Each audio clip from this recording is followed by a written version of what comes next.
Chair of the North Carolina Utilities Commission. With me tonight are Commissioners Duffley, Brawley, and Commissioner Tucker is attempting to join. I'm hoping he will join us momentarily.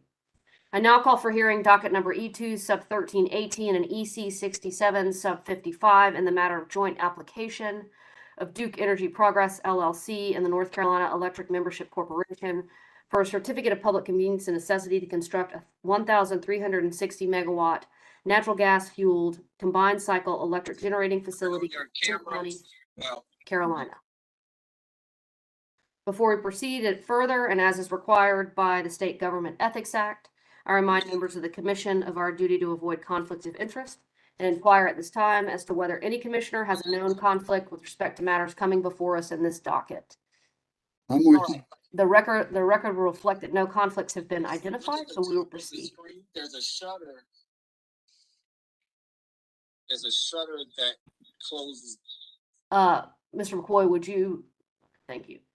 All right, on March 28th, 2024, Duke Energy Progress LLC, or DEP, and the North Carolina Electric Membership Corporation, or NCEMC, together with DEP being referred to as the joint applicants, filed with the Commission a joint application pursuant to North Carolina General Statutes, Section 62-82, 62-110.1, and Commission Rule R8-61 sub B for a Certificate of Public Convenience and Necessity, or CPCN, to construct and operate an advanced class combined cycle gas turbine facility for the generation of electricity at the site of its existing Roxboro plant in Person County, North Carolina. In support of the application, the joint applicants filed the direct testimony of 5 witnesses, portions of which are confidential. The application explains that DEP will operate the proposed facility and own approximately 1,135 megawatts of its capacity, while NCEMC would own the remaining approximate 225 megawatts. The application asserts the following.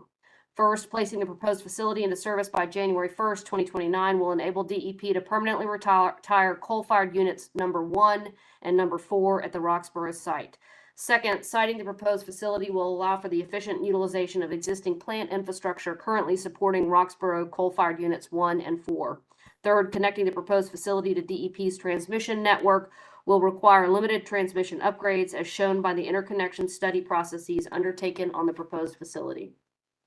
Fourth, constructing the proposed facility will provide DEP with generating capacity that is more flexible than the Roxboro units, with 5 times their ramping ability, which is key to DEP's balancing the variable operating characteristics of renewable generation and ensuring system reliability.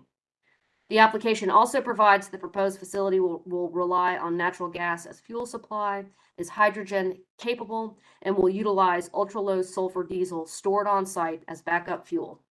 The testimony accompanying the application discusses the joint applicants' need for and cost of the facility.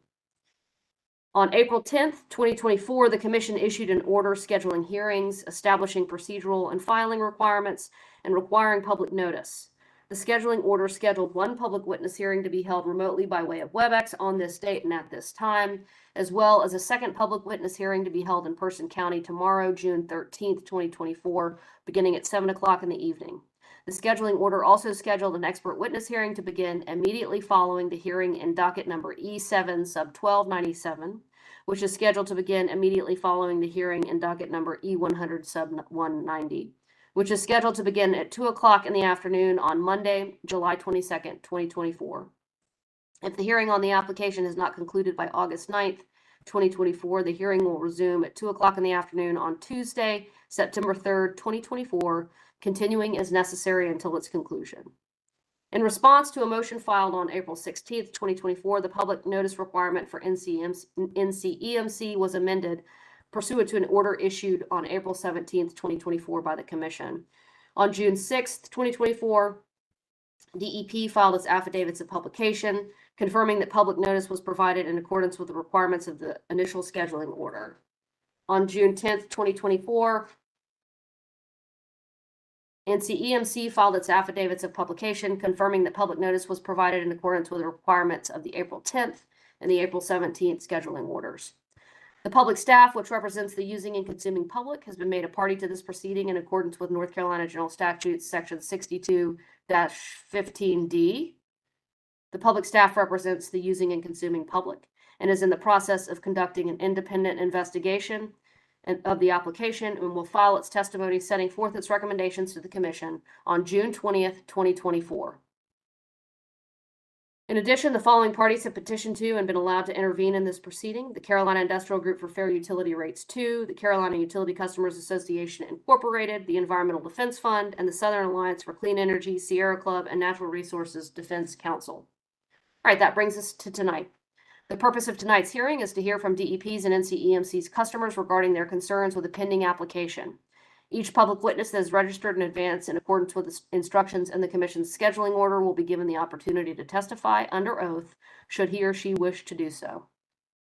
In order to facilitate this remote hearing, we'll use the following procedures. In conducting this hearing, the Commission functions in a quasi-judicial capacity. We will follow, for the most part, the North Carolina Rules of Civil Procedure and Rules of Evidence. Because the Commission is functioning as a court, I cannot respond to your questions.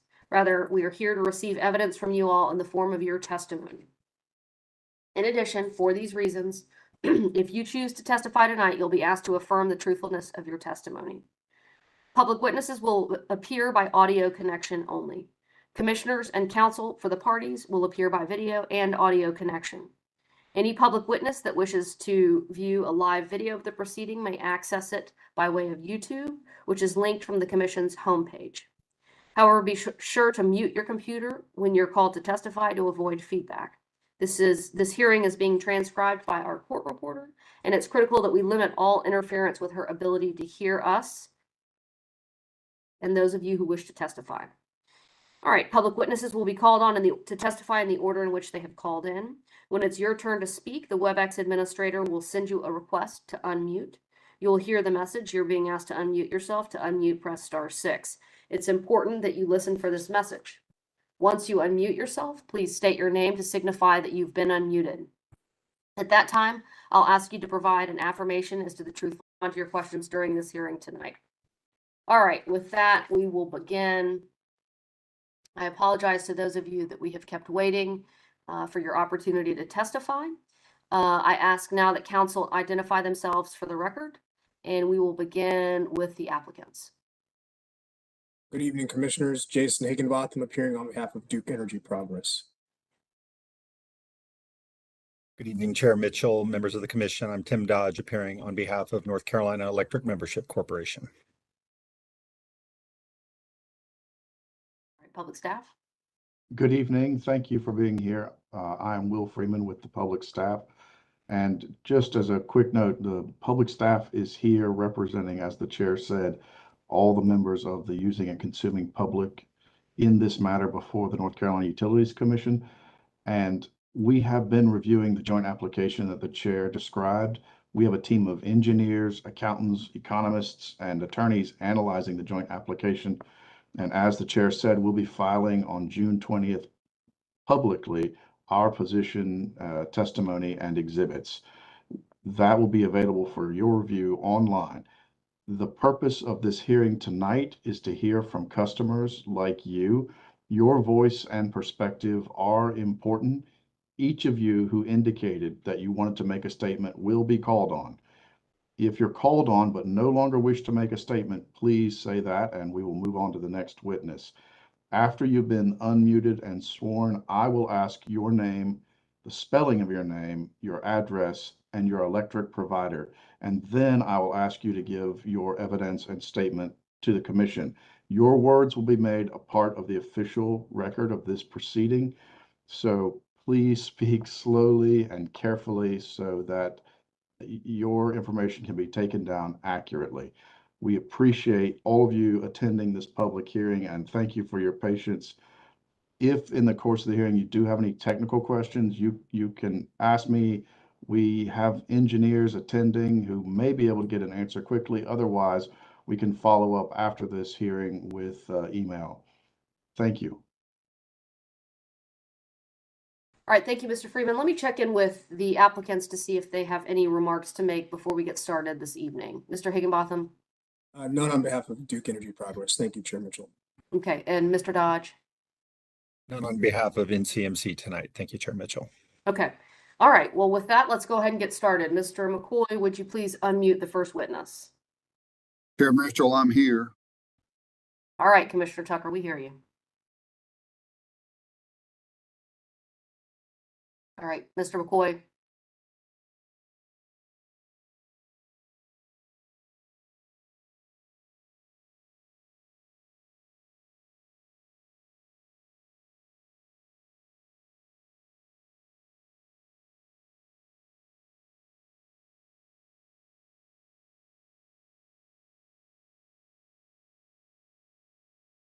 All right, have we got a witness that's ready to testify? This is Jeff Winberg. All right, Mr. Winberg, do you affirm the testimony you're about to give shall be the truth, the whole truth, and nothing but the truth? Yes, I do. All right, Mr. Freeman, take it away. Thank you. Mr. Lindberg, would you please spell your name, provide your address, and then tell us who your electric provider is? Yes, my name is Jeffrey Winberg, Jeffrey Wennberg.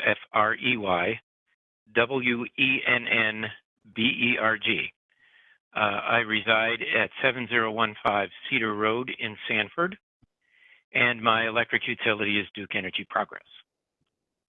Thank you. If you would please share with us your testimony. Well, thank you very much, and I want to thank the Utilities Commission for providing this opportunity to testify. I hold a bachelor's degree in physics and a master's in industrial management. My pertinent past employment includes Commissioner of the Department of Environmental Conservation for the state of Vermont and Senior Project Manager at the Center for Climate Strategies in Washington, D.C.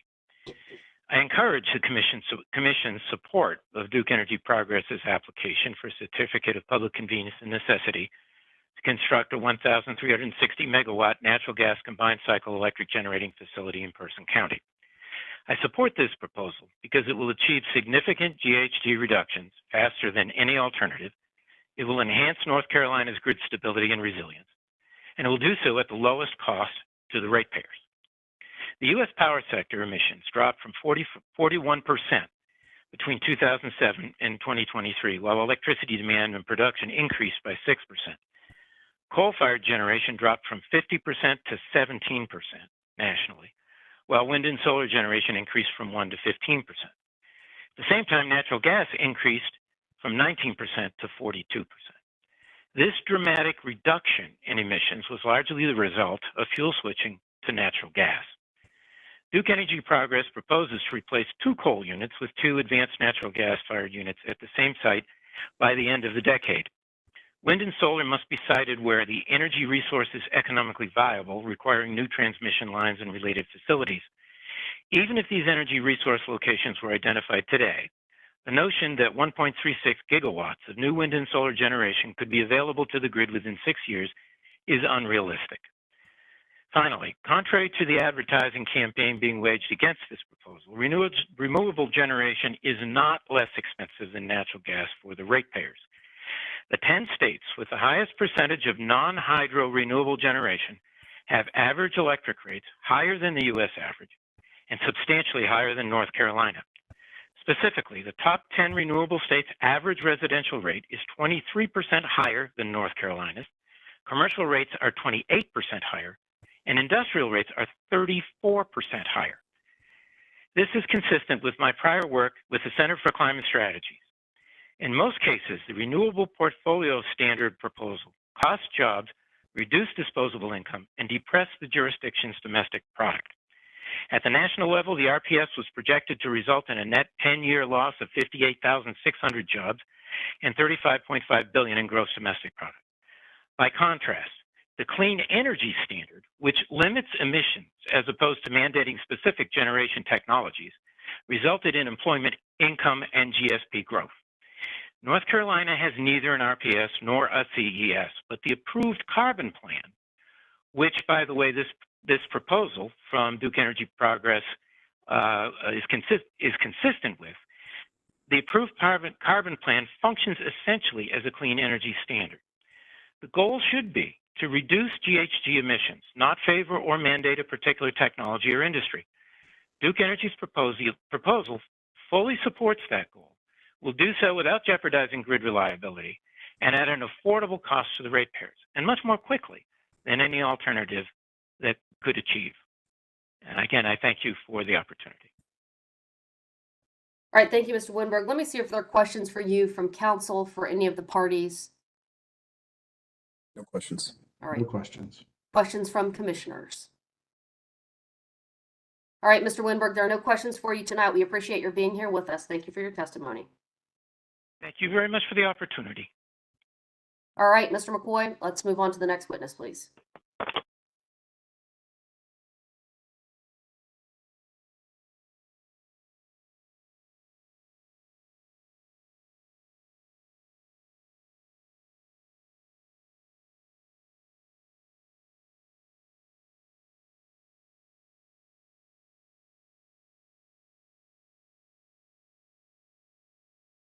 Caller, are you there? Yes, this is Adam Helsel. All Can y'all right, hear me? Mr. Helsel, we can hear you. Do you affirm the testimony you're about to give shall be the truth, the whole truth, and nothing but the truth? Yes, I do. All right, you may proceed, Mr. Freeman. Thank you. Mr. Hustle, if you could please spell your name and provide your address and tell us your electric service provider. Yeah, sorry. The WebEx overdid that. Was talking while you were talking, but if I remember correctly, my name is Adam Helsel, ADAMHELSEL. I live at 2413 Lake Wheeler Road in Raleigh, North Carolina. My electric service provider is Duke Energy Progress. Thank you for that. If you could please provide us with your testimony. Yeah, so I just wanted to speak in favor of the project. So I agree completely with what the first speaker said, and I have a background in chemical engineering and material science engineering. I have my PE license in chemical engineering. And while I cannot speak for my company, I am the ESG representative for my company. And we believe in what the President Obama's, this is not an official statement from my employer, and I'm not mentioning my employer's name, but we believe in what the Blue Ribbon Energy Commission said. Again, that is all of the above strategy. Greenhouse gas reduction via utilizing a combined cycle plant is an excellent stopgap measure until we can move on to more reliable sources like nuclear energy or develop battery storage to support renewables. But in my opinion as an engineer, in the current time frame that we are looking at, this is probably the best option because it gets us the greenhouse gas reduction quicker, and it provides a substantial greenhouse gas reduction. So I would just like to advocate for this project. And I would also like to say, if there are dissenters to this, there is a mechanism for supporting renewable energy in North Carolina that I actually personally subscribe to. It's called NC Green Power. So I actually purchase blocks of renewable energy. So that is a capitalist way of moving the pendulum to that side. And people are more than welcome to sign up for that if they want to support renewable energy. And if that has not taken significant hold, then we are being told by the market that solutions like this are probably going to be the best option until we can build out nuclear and other advanced energy options. So that's all I have to say about that. All right, Mr. Helsel, let me Thank see if there are questions for you from council. Questions? All right, commissioners, any questions? All right, Mr. Helsel, we appreciate your being here with us tonight. Thank you very much for your testimony, sir. All right, Mr. Thank you for your McCoy, time. you may unmute the next witness.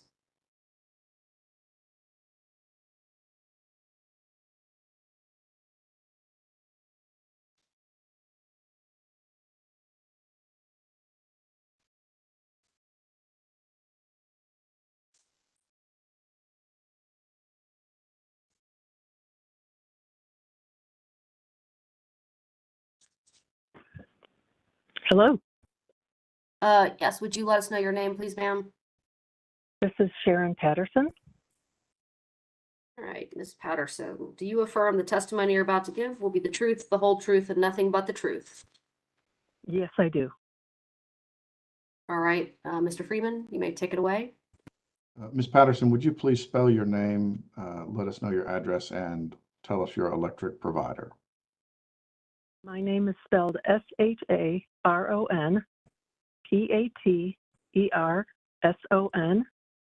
My address is 2084 Weston Green Loop in Cary, North Carolina, and my electric provider is Duke Energy.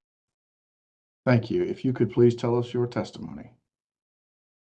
Certainly. As I said, my name is Sharon Patterson, and I'm a resident of Cary, North Carolina, a customer of Duke Energy, and I'm also a director at MIQ, a nonprofit whose name, MIQ, is shorthand for methane intelligence.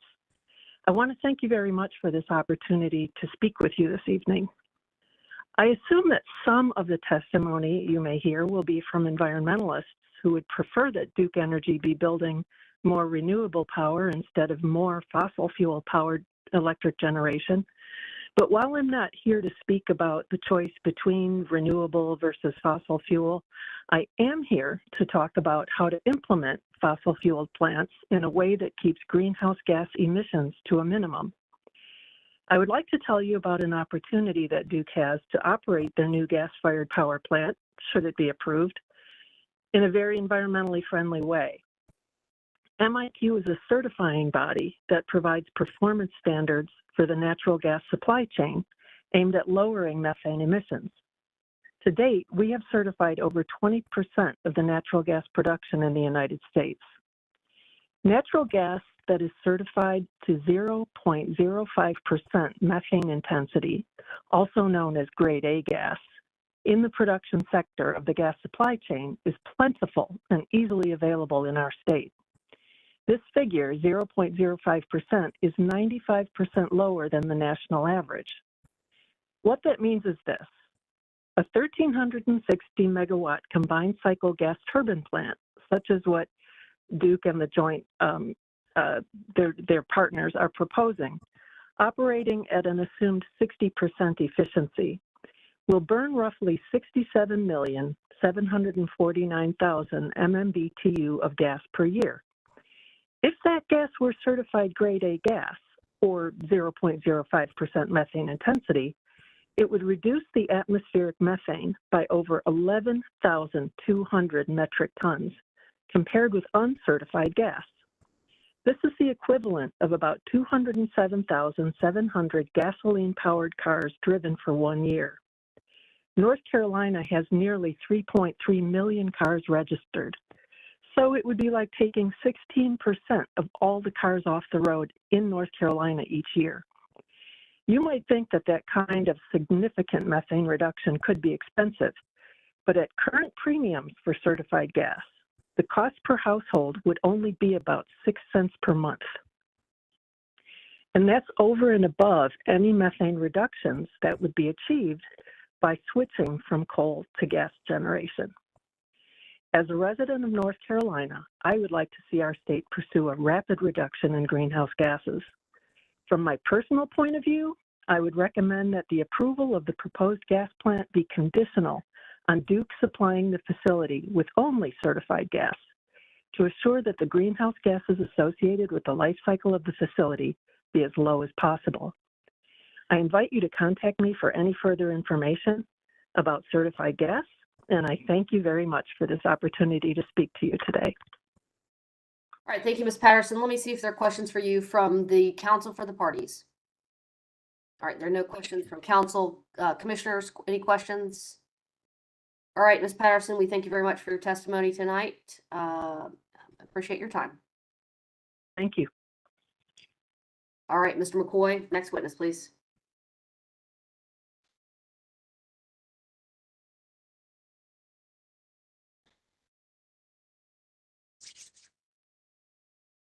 Hi, this is Sean Wolf.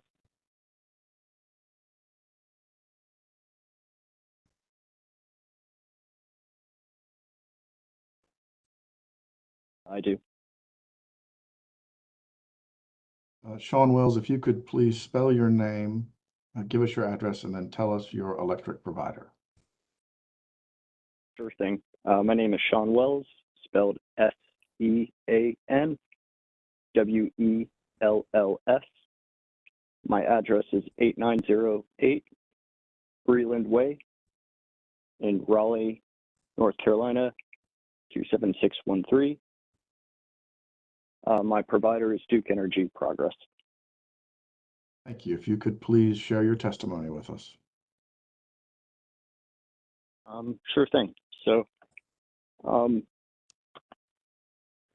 in general, I guess I'm not super familiar with how these gas-fired turbine generators work. I'm not really that sort of engineer. Rather, I'm a major in computer science, and I work in the financial industry. So, although I can't really give financial advice, you know, I can give a different perspective instead. You know, going over some of the information over the past few months since this recent proposal, it started to make me believe that this might be a short-term solution that's masquerading as a long-term solution. You know, in the financial services industry, it's really important to be planning long-term and trying to find the best solution for retirement. And this proposal here, it assumes that the technology is able to materialize by 2050. It assumes that a market is going to materialize, and it assumes that it's going to be economical and cost effective. And in my line of work, these many assumptions will cause a loss of billions of dollars. I think, if I recall, I saw a statistic that said that Duke would be able to convert 3% of the of hydrogen gas by 2035, and would be able to hit 100% by 2050. And I really feel like that is a bold prediction. I feel like it is possible, but again, it's an assumption that has not been fully proven out yet. I would like the commissioners and the board to please reconsider and reevaluate some of this information. Thank you for your time. All right, Mr. Wells, let me see if there are questions for you from council. All right, no questions. Questions from the commissioners? Not hearing any questions. All right, Mr. Wells, we appreciate your time tonight. Thank you for being with us. All right, Mr. McCoy, next witness, please.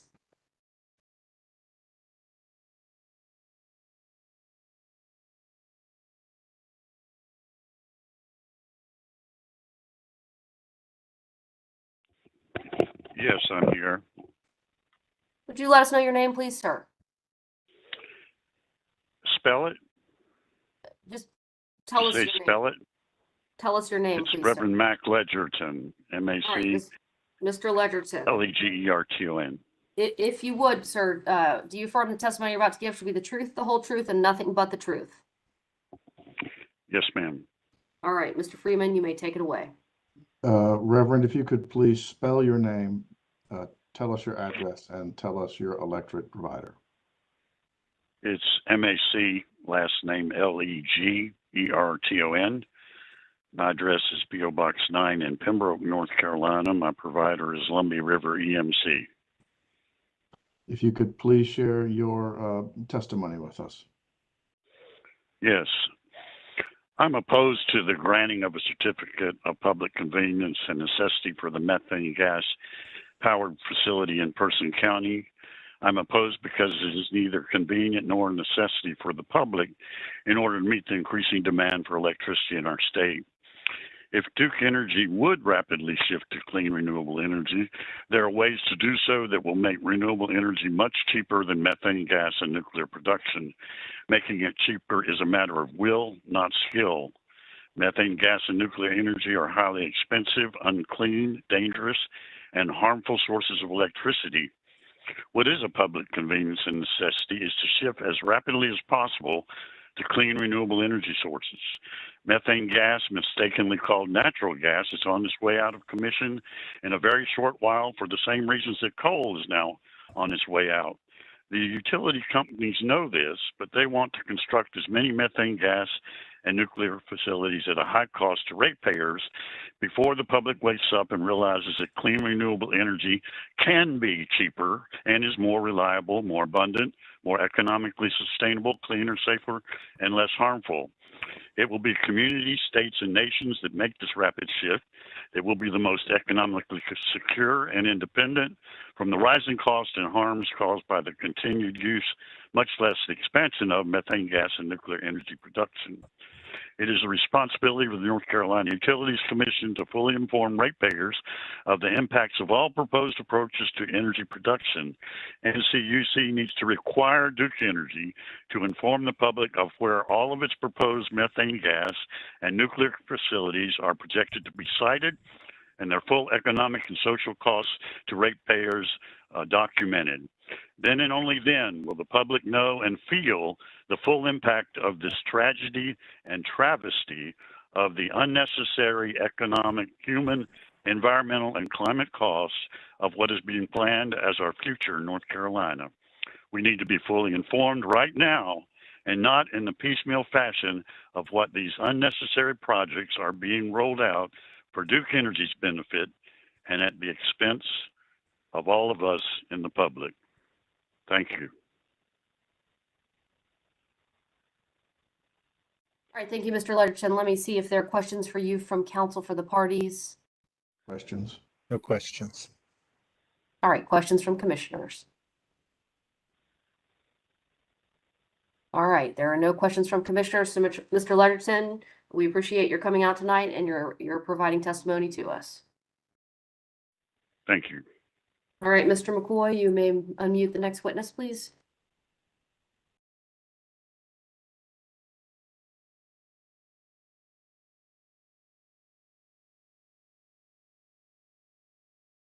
Yes, I'm Alonzo Rollins. All right, Mr. Rollins, do you affirm that the testimony you're about to give shall be the truth, the whole truth, and nothing but the truth? I do. All right, Mr. Freeman? If you could please spell your name, give us your address, and tell us your electric service provider. Alonzo Rollins, 110 Leona Avenue, and my provider is Duke Energy. And could you please spell your name for us? ALONZOROLLINS. Thank you. If you could please provide your testimony. Yes, I'm here speaking this evening. I actually also have a reside up in a community by the name of Stovall, North Carolina, which is a neighboring county to Person County.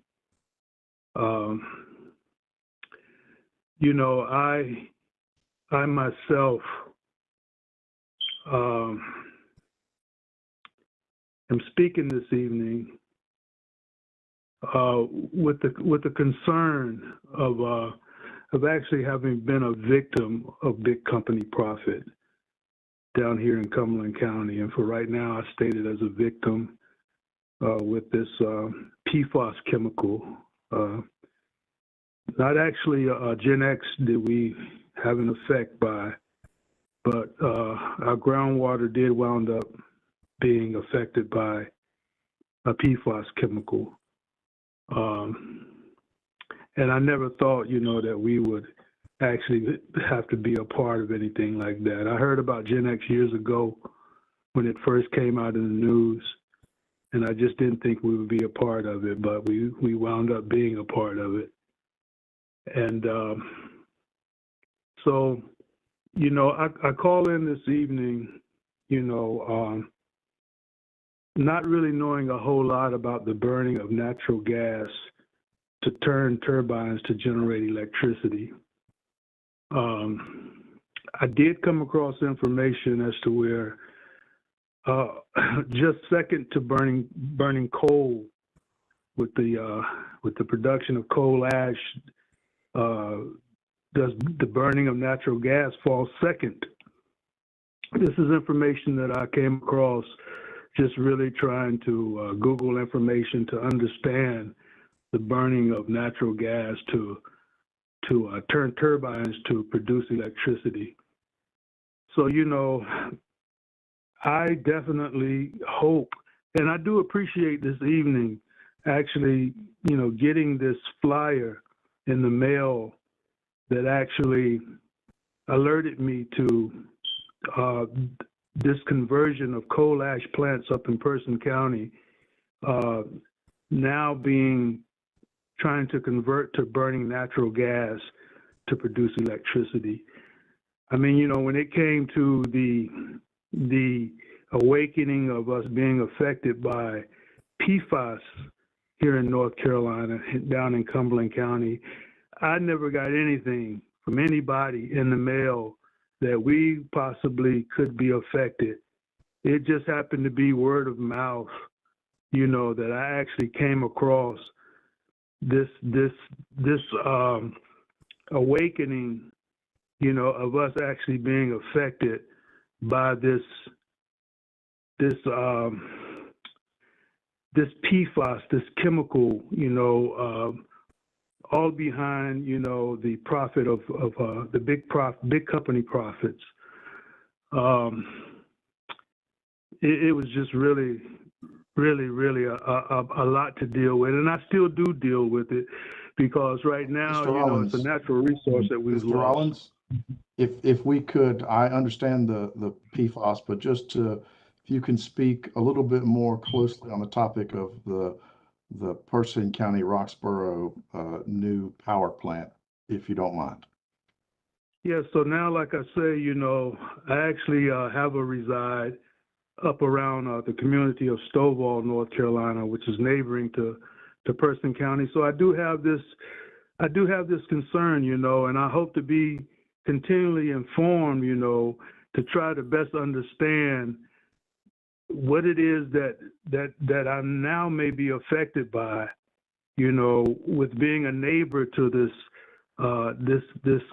conversion of coal ash burning facilities to natural gas burning facilities, because, you know, this is an opportunity for me up in that reside of that community of Stovall that I'm really hoping is a location to be able to breathe some clean air and drink some clean water, you know. And right now, you know, this is what I could possibly be faced with. But like I say, I'm really trying to have an opportunity to best understand what you're doing here with burning this natural gas in order to turn turbines.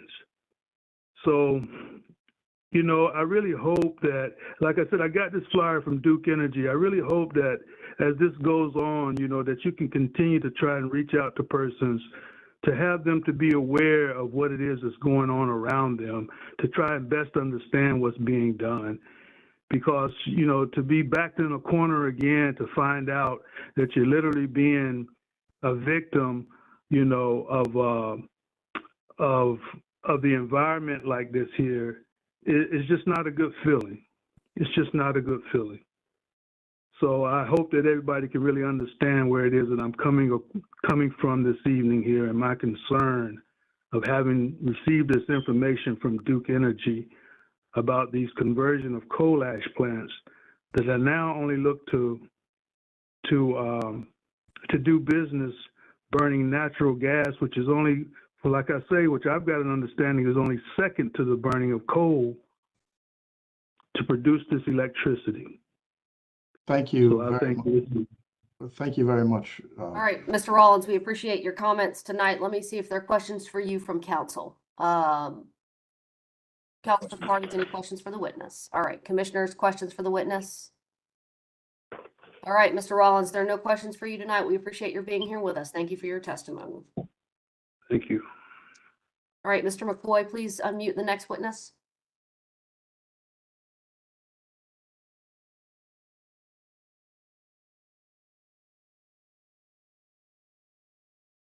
This is Michelle Carter. All right, Ms. Carter, you affirm the testimony you're about to give shall be the truth, the whole truth, and nothing but the truth. Yes, ma'am. All right, Mr. Freeman. Michelle Carter, could you please spell your name, give us your address, and tell us your electric provider? Thank you. Yes, my name is Michelle, spelled Michelle. Last name is Carter, spelled Carter. My address is 112 Snow, Snow, Crest, Crest, Trail, Trail. That's in Durham, North Carolina, zip code 27707, and I am a Duke Energy customer. Thank you very much. If you could please share your testimony with us. Thank you so much, and thank you to the Utilities Commission for allowing me back to speak today. My name is Michelle Carter, and I'm the Clean Energy Campaigns Director at the North Carolina League of Conservation Voters. I'm speaking today to oppose the proposed methane gas plant in Person County, North Carolina. Growing up in Southern California, I have early memories of the oil and gas industry's activities throughout my home state. Long Beach, California is an hour from my rural hometown and is home to one of the largest domestic oil fields in the continental United States. Abandoned oil wells litter parking lots and green spaces, directly harming the communities like mine living in these areas.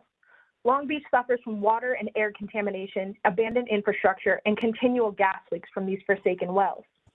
While North Carolina is not a production state, Duke and Dominion Energy are proposing one of the largest gas infrastructure buildouts in the entire United States. Between methane gas pipelines, gas storage facilities, and gas combustion plants, proposals for new gas transportation and combustion will bring the same pollution and harm to North Carolinians that I have seen my entire life. Duke Energy's proposal to construct a gas plant where a coal plant has released pollutants for decades is irresponsible and expensive. Studies have shown that 99% of new gas plants are more expensive than constructing renewables in these same areas. Furthermore, EPA's Section 111 rules will double the cost per megawatt of these gas plants, forcing ratepayers into unwanted monthly costs. Methane gas is not the least cost solution, but instead provides more profit for Duke Energy's shareholders. Our state has already dealt with the legacy of coal ash for decades and will now be faced with the consequences of pipeline leakage. There is a gas leak from a methane pipeline once every 40 hours on average in the United States, and there are 0 pipelines that have never leaked. Methane gas is colorless and odorless, further exposing residents in the nearby area to unknown harm. As a working professional in the energy sector, I do understand the need to use existing transmission infrastructure to keep costs down and to reduce the time that new generation needs to be interconnected to the grid. However, I question why solar and battery storage cannot be built here and use that infrastructure instead, providing a reprieve for residents from that pollution and increasing the number of sustainable jobs for the residents of Person County. North Carolina is the #1 state for rural clean energy jobs in the nation. By refusing to cite renewable energy here, the Utilities Commission will cement Person County into additional decades of a reliance on fossil fuel economy and the negative health impacts that come with it. Between tax credits and point-of-sale rebates, the Inflation Reduction Act offers our state the best possible chance to cut our dependence on fossil fuels. Methane gas is not a bridge fuel to a clean energy economy when the technology we need is available now and is more affordable than ever. Thank you for your time and consideration, and I once again urge the Commission to deny this application. All right, Ms. Carter, let me see if there are questions for you from council for the parties. No questions. No questions. Questions from commissioners? All right, Ms. Carter, there are no questions for you tonight. We appreciate your testimony. Thank you for being with us. Thank you. Right, Mr. McCoy, if you would unmute the next witness, please, sir. That is all the callers.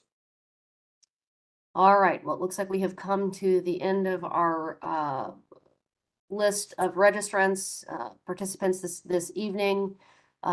With that, we will be adjourned. Thank you very much, everybody. Thank you. Thank you. Thank you. Thank you.